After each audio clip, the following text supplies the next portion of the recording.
Hello everybody, I'm Chooks with the Z of Maths with Chooks. Are you finding fractions difficult? In this lesson, we are going to be simplifying fractions. We'll first of all go into defining what a fraction is, and then we'll move into simplifying fractions, breaking down fractions into their simpler form, and then we'll move into the addition of fractions. And then finally, we'll wrap everything up with common mistakes that students make in the exam hall. So if fractions is difficult for you, this video is a no miss. So let's begin. All right, so we first of all start by asking ourselves, what is a fraction? So the best way of defining a fraction is just what you have on the screen. A fraction is a part of a whole. What do we mean by a part of a whole? So for instance, let's say that you are given a piece of bread, and let me just say that this right here is my bread. Very lovely bread.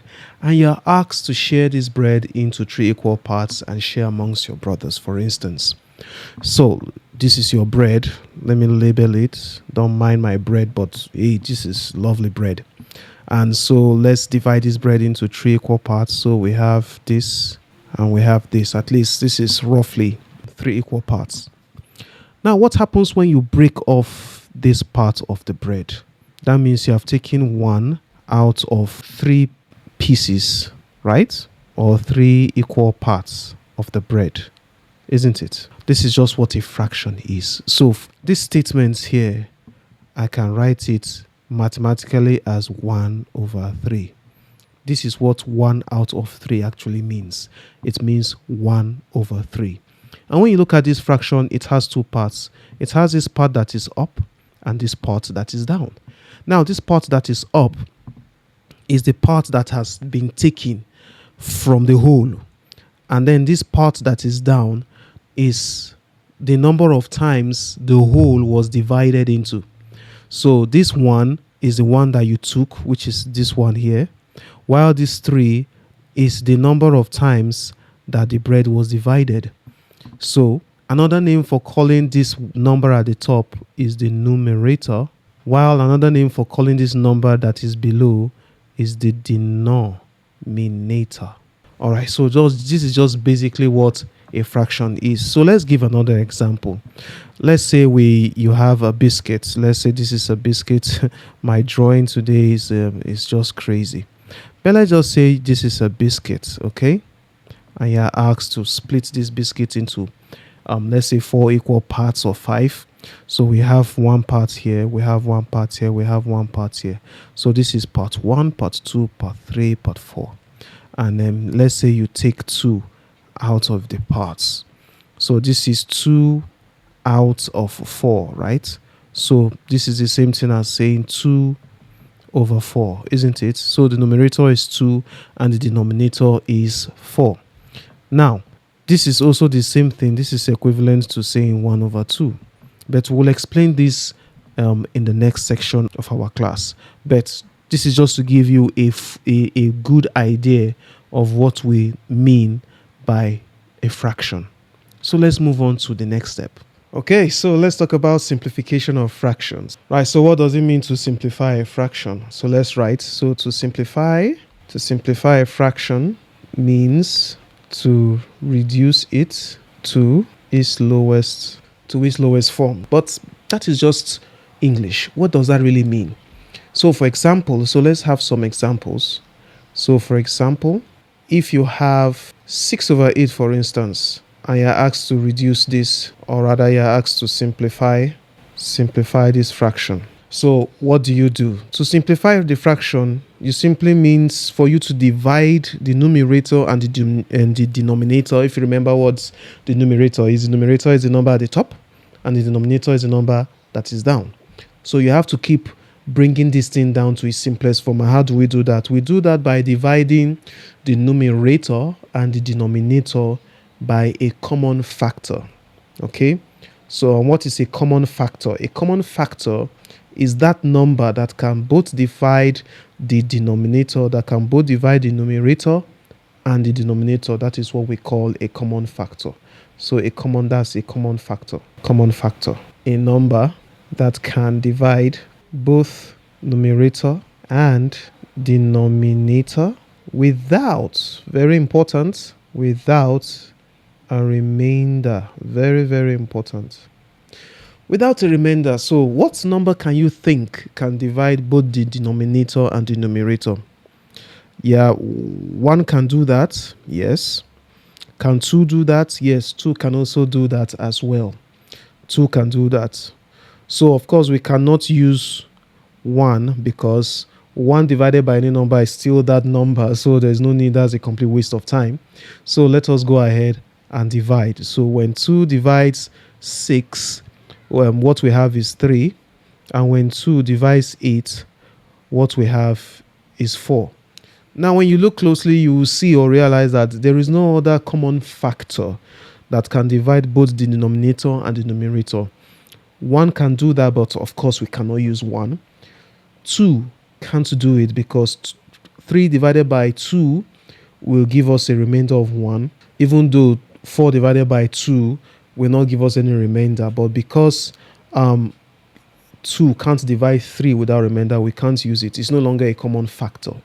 It has to be common between 3 and 4. So given that there is no other number that can divide, this is our final answer. Another example that we have is, for example, when we have something like 15 over 20. 15 over 20. The same thing happens. We have to look for a common factor. So we check 1. 1 can divide 2. 2 can divide 20, but 2 can't divide 15 without a remainder, so that is off. Let's check 3. 3 can divide 15 without a remainder, but 3 cannot divide 20 without a remainder. You see that? What about 4? 4 can divide 20 without a remainder, but 4 cannot divide 15 without a remainder, so that is also off. And what about 5? 5 can divide 15 without a remainder and can also divide 20 without a remainder. So that's awesome. So let's go for that. So 5 will divide 15 3 times because 3 times 5 is 15. And 5 divides 24 times because 5 times 4 is 20. And so we check again, is there any other common factor that can divide both 3 and 4? From what I can see, there is none. So this is our final answer. And this is how you simplify fractions. Okay, so the next is addition of fractions. Let's talk about adding fractions. We have 2 cases here. We have when we are adding with the same denominator. That is one case. And we have another case when we are adding fractions that have different denominators. So we are going to be dealing with these 2 cases right now. So let's begin. All right, so in the first case, we have the same denominator. So for example, let's say we have 1 over 5 plus 2 over 5. 1 over 5 plus 2 over 5. So how do we do this? It's quite simple. Since they are the same denominator, mind you, the key word here is denominator. Once the denominators are the same, you can simply just add the 2 numerators and keep one of the denominator intact. Mind you, you don't add the denominators, you just keep one. So what we have is 3 over 5. Okay, so this is one case. Let me just cite another example. Let's say we have 3 over 6 plus 7 over 6. Even let's add a third one. Let's say plus 4 over 6. So this is the same thing as saying 3 plus 7 plus 4 over 6. So you can see how I just included just 1 6 and not 3 6s. Not 3 6s, just 1 6. So that is how you handle or add fractions that have the same denominator. So 7 plus 3 is 10 and 10 plus 4 is 14.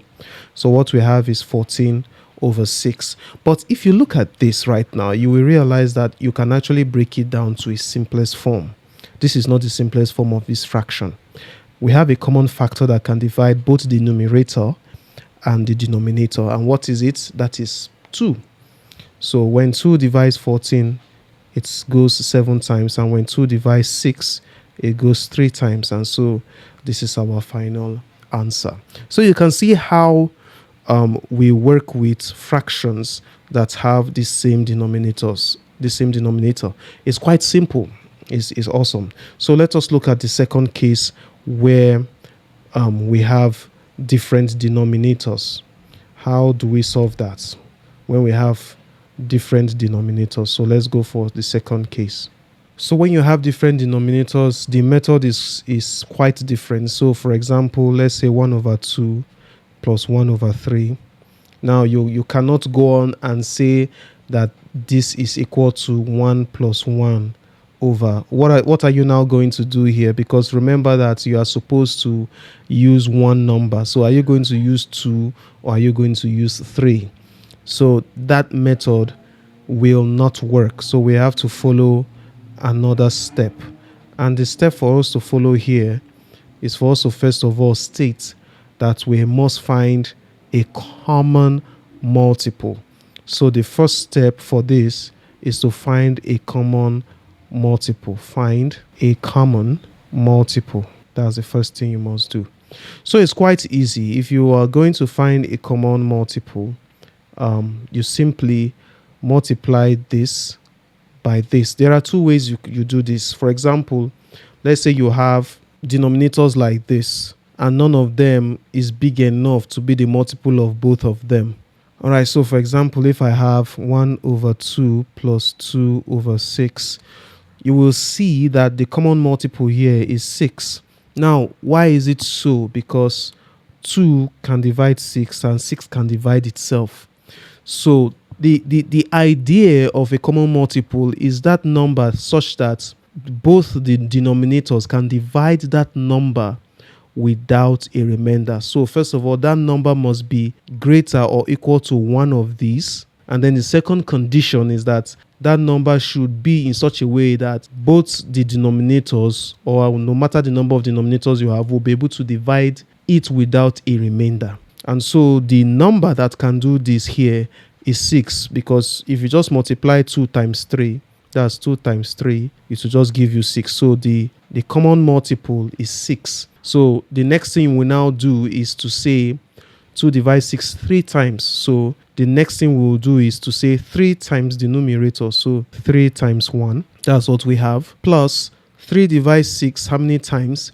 2 times. So the next we have is 2 times the numerator, which is 2 times 1, 2. So this will now give us 3 times 1 is 3, plus 2 times 1 is 2, everything over 6, and 3 plus 2 is 5 all over 6. So this is what we have as 1 plus 2 plus 1 plus 3. Let me give another example. Now, what happens if we have something like this? Let's say 2 over 5 plus 6 over 10. Now, just like the case I talked about earlier, we find a common multiple. So the common multiple here, like I said, the common multiple is that number such that the two denominators can divide it without a remainder. And that number must either be greater than the two denominators or at least equal to one of the denominators. So when we look at this, the common multiple here, instead of me saying 5 times 10 equal to 50, is too high. All I have to do is to just pick 10, because I know that 10 can divide itself and 5 can also divide 10. So that means the common multiple here is 10. All right. So the next thing we do is 5 divided by 10, or rather 5 divides 10. How many times? 2 times. So we have 2 times the numerator, which is 2 times 2, plus 10 divides 10, 1. So that is 1 times the numerator, which is 6. So we have 2 times 2, which is 4, plus 1 times 6, which is 6, all over what? All over 10. And when you add 6 and 4, we have 10 all over 10. But guess what? We cannot leave it like that. So what can we do? We can divide. So 10 goes into itself once, 10 goes into itself once. So we have 1 over 1, or just simply 1. And that is how you add fractions. All right. So what are the common GCSE fraction mistakes that students make? This is very, very important, because once you are able to recognize these mistakes, then you won't make them when you find yourself in exam hall. And one of the mistakes is this example, 1 over 2 plus 1 over 3. Some students will go on to say that this is equal to 2 over 5. So what they actually did was to add up the numerator and then at the same time add up the denominator. I wish that life is that easy, but this is wrong, this is wrong, this is not the way of doing it.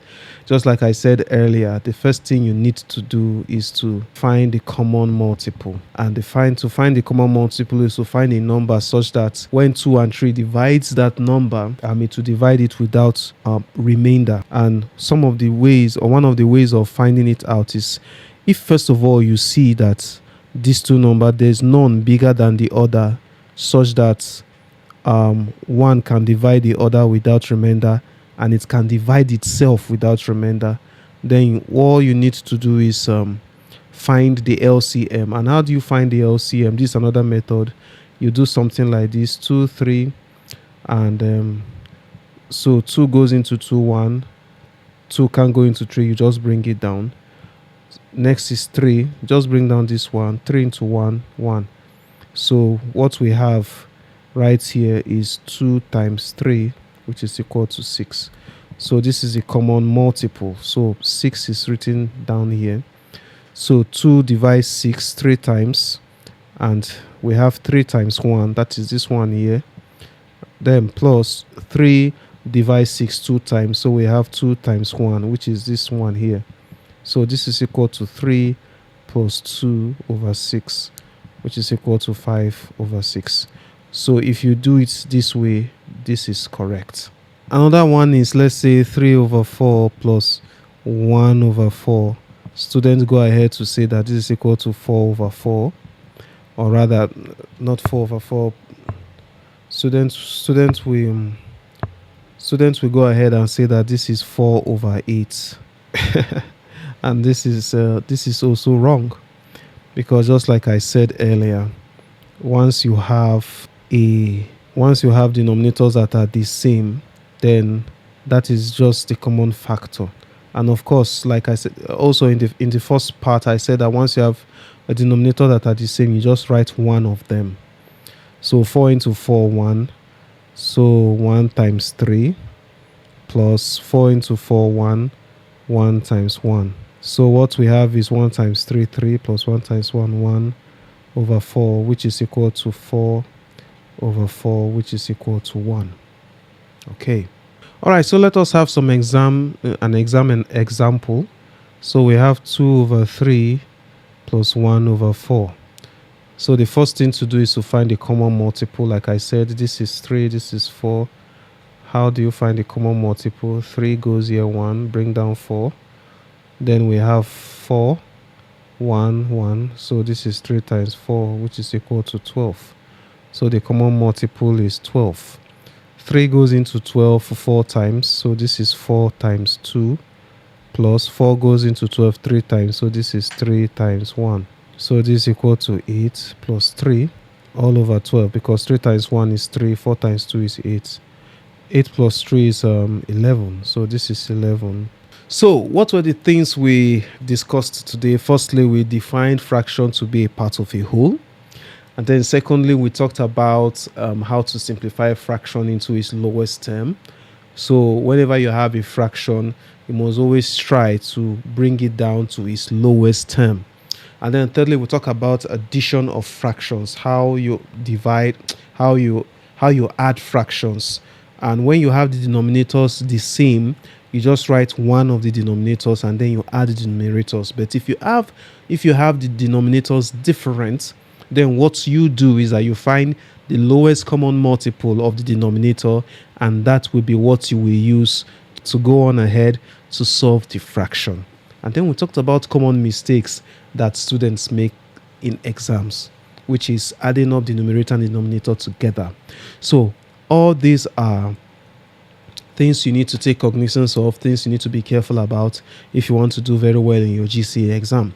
So once again, I am Chooks with the Z of Math with Chooks. And if you found this video very interesting, then hit the subscribe button and the notification bell icon by the side so that you don't miss our future videos, and share this video to others who you believe will need it, or if who you believe it will be very useful to them. We will very much appreciate that.